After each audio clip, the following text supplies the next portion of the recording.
Hey everyone, welcome back to This Explainer. Today we're diving straight into a massive evolution in the field of instrumental transcommunication. For decades, trying to capture anomalous voices on audio has been, well, kind of frustrating, right? It's historically been plagued by subjectivity, auditory illusions, you name it. But today, we're looking at a total game changer. We're going to explore how modern spectral analysis literally lets us watch acoustic chaos transform into structured, visual voices right before our eyes. Okay, let's anchor ourselves way back in 1787. That's when the German physicist and musician Ernst Chladni made a discovery that quietly blew the lid off how humanity understands sound. He took metal plates, covered them in fine sand, and ran a violin bow along the edges. Suddenly, the sand reorganized itself into these mind-blowing, perfectly symmetrical geometric patterns. He proved a wildly profound concept. Sound isn't just invisible chaos. Sound is structure. So vibration actually organizes space. Every single tone Chladni played physically sculpted that sand into a specific order. And if we accept that established physics, that frequencies can sculpt matter into order, we are perfectly primed to see how researchers are applying these exact same principles to modern digital spectrograms. Because as we'll see, vibration might also organize information in ways we're just beginning to wrap our heads around. Which brings us to Section 1, the light bridge system. This is a massive technological leap away from those fuzzy, subjective tape recordings of the last 40 years. We are stepping firmly into the realm of modern, objective signal processing. This operational configuration was created by an engineer named Thales, and for the very first time, it allows researchers to objectively visualize anomalous voices instead of just straining to hear them through static. It takes the phenomenon completely out of human hearing and puts it onto a screen where its architecture can be measured. So how does this actually work? Well, it's a three-step process. First, the acoustic sound flux is entirely converted into light. Second, inside that electromagnetic spectrum, light acts as a unique domain where information can be structured and modulated far beyond our normal acoustic limits. And finally, after that modulation, the signal gets reconverted from light right back into audible sound. This restores it to a domain where human listeners, and crucially, spectrograms, can actually interpret the resulting structures. Moving into Section 2, visualizing paranormal voices. Armed with this specialized gear, researchers started splitting real-time recording segments into two distinct visual categories. When they analyzed pure noise without identifiable words, it was chaotic, totally fragmented acoustic turbulence where the energy is entirely diffuse. But then, when coherent responses emerge, the visuals shift dramatically. You suddenly see this localized vertical organization, compact spectral regions, and persistent structures that look remarkably like organized syllabic behavior.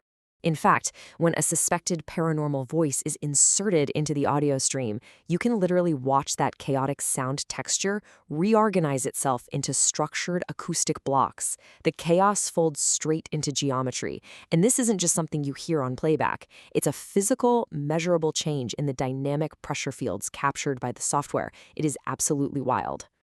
Here is the absolute crucial takeaway, though. When looking closely at these visual structures, researchers noticed they do not originate from a biological vocal system. When humans speak, we have a stable, continuous fundamental frequency. These anomalous voices, no continuous fundamental frequency at all. Instead, they rely on transient low-frequency anchors, partial vocal envelopes, and incomplete harmonic stabilization. Basically, they look like speech, but they are built differently than human vocal cords could ever produce. Let's dive into Section 3, the acoustic scaffold hypothesis. Since these voices aren't being pushed out of human lungs, how exactly are these coherent phrases forming in real time? Well, researchers mapped out the timeline and noticed extremely short latency behavior.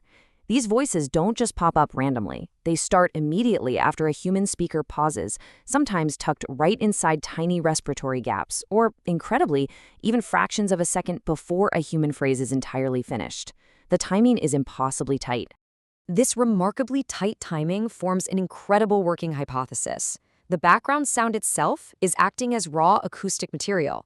Fragmented phonetic elements that already exist within the background noise are basically being utilized. Through some real-time reorganizing process, these chaotic fragments get transiently stabilized into the short, coherent phrases we've been looking at. Think of it like this. The human voice doesn't just make sound. It acts as a temporary acoustic scaffold. When a researcher speaks into the room, they create a dynamic pressure pathway in the air. The hypothesis is that these anomalous responses use that exact temporary pathway to physically construct their own organized blocks of sound. They are essentially hitching a ride on the human acoustic wave. Now let's see this in action in Section 4, Dr. Raudive transcontacts. So, what happens when we document the communications recorded through this exact system? In one session, engineer Thalys greets their unseen contacts. Immediately, a voice responds, a voice identified in the research as belonging to the late Dr. Konstantin Raudive, a legendary pioneer in this field. The voice says, "Let me record listening there." That instantly establishes a clear, coherent, two-way conversational awareness. It's definitely not random noise. It is a direct contextual reply. As the session continues, fellow researcher Sonia Rinaldi asks if they can speak to an entity named Carmen. The anomalous voice logically and immediately answers her, stating that he will be supporting the effort. The latency is practically zero, and the contextual accuracy is perfect, heavily supporting that acoustic scaffold hypothesis we talked about earlier. And what is truly fascinating is that it's not just robotic informational replies. We actually see expressions of emotion stabilized right into the spectrogram. During the session, Sonia says, "Thanks for the first take," and the anomalous voice clearly replies, "Grateful every day." It is literal emotion rendered right into a geometric acoustic block. Then, we get this profoundly cryptic moment that really brings the entire analysis full circle. Sonia asks the voice a question, trying to pinpoint his location. The voice promises her that she will eventually understand, stating, geographically here." Think about that. It explicitly uses the word geometrically to describe its presence and its method of communication. Which leaves us here. From Chladni's vibrating sand plates in 1777 to modern spectral analysis revealing geometric anomalies in real time.